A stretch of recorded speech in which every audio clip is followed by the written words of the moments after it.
Hello ladies and welcome back. Before I begin this review, I just want to point out for my subscribers mainly that my video that I made yesterday was deleted due to YouTube screwing it over badly, so that's why it's no longer there. Okay, anyway, with that said, let's get right into this episode review.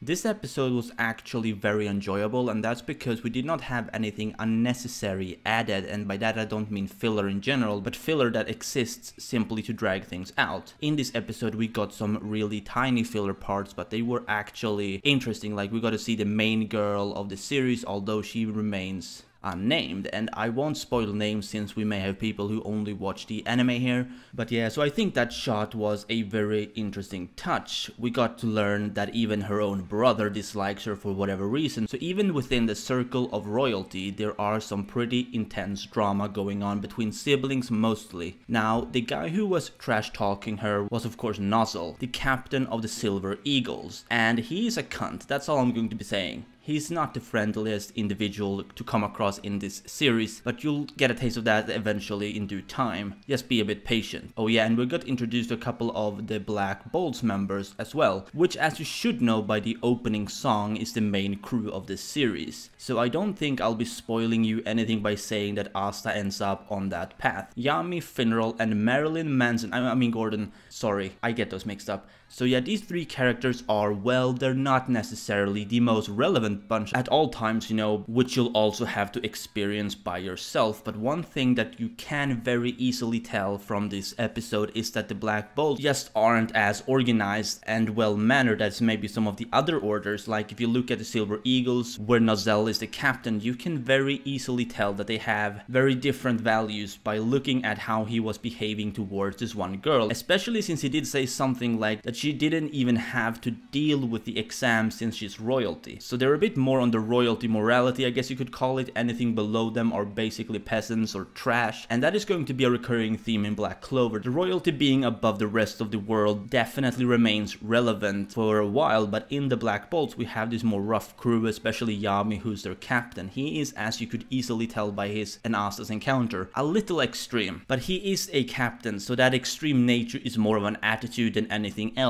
I mean, as you may expect, a captain wouldn't kill a guy just because he bumped into him. That just isn't how things work. So we have Yami, he's a little bit rough on the edges as we just said. Then we have Finral, who just cannot stay away from the cute girls. You know, you gotta have a pervert or a ladies guy in a series, and I think it became relatively well established that Finral is Black Clover's version of that role. Then there's Gordon, and well, he lacks social skills. Well, that might be an understatement, but you get what I'm saying. Like, he just doesn't talk. He can talk, but he doesn't want to. There is a social barrier, so to speak, so you really do get a feeling that the Black Bolts are the degenerates of the orders out there, which I think shouldn't come as a surprise. I mean, if the main character has no magic, he must somehow fit into the equation. Now, I won't really spoil how he gets in, it's not that it's a big deal, but you know, yeah. What I think we should talk about, at least a little, is of course the broom flying, as well as the versus match of Asta and what's-his-face. Because Asta has no magic, we know this, so just hearing the captain of the Golden Dawn say that if you can't even fly a broom, why are you even here? You know that somehow Asta is going to beat all odds, but you don't really know how he's going to do it. Now, you could from that point be certain that he's not going to be taken in by the Golden Dawn because of that one statement, and most likely not by the Silver Eagles because they seem fixated on royalty way too much, so everyone else can fly a broom without any problems. Well, at least they can lift off without any problems. Some obviously struggle to keep it together as they start floating, but then there's Asta, who just can't even float. And even the Crimson Lion captain Fuego Leon mentions that even if when you're at the lowest level of magic, you should at least be able to float, so that gave them a basic understanding that Asta, simply put, has no fucking magic. So it's become pretty much official at that point that, you know, Asta is the only person participating that has absolutely no magic whatsoever. Some may have a very weak signature of magic, but at least they have some, but not Asta. And we have this fucking guy who keeps sucking up to Asta because he wants to use him in the second round for an easy win. And yeah, needless to say, it was all an act. As I said, all he wanted was an easy win, and that really doesn't go as he planned, because while Asta doesn't have any magic, he still has a grimoire, which is perfect for someone without any magic. It materializes a sword, as we know, know. And that sword can basically cut magic, and on top of that he's a very strong character physically speaking, which definitely gives him an edge when wielding a weapon like that. So we see how his opponent's confidence is really getting to him as he's conjured this big ball of magic around him pretty much, and I think it's Finroll that remarks that it's an impressive display of magic power for a candidate, and I think that is going by the norm that they have each year. I mean, obviously they're not counting a royalty into this since they apparently don't even have to participate in the same exams, but yeah, let's just get to the point.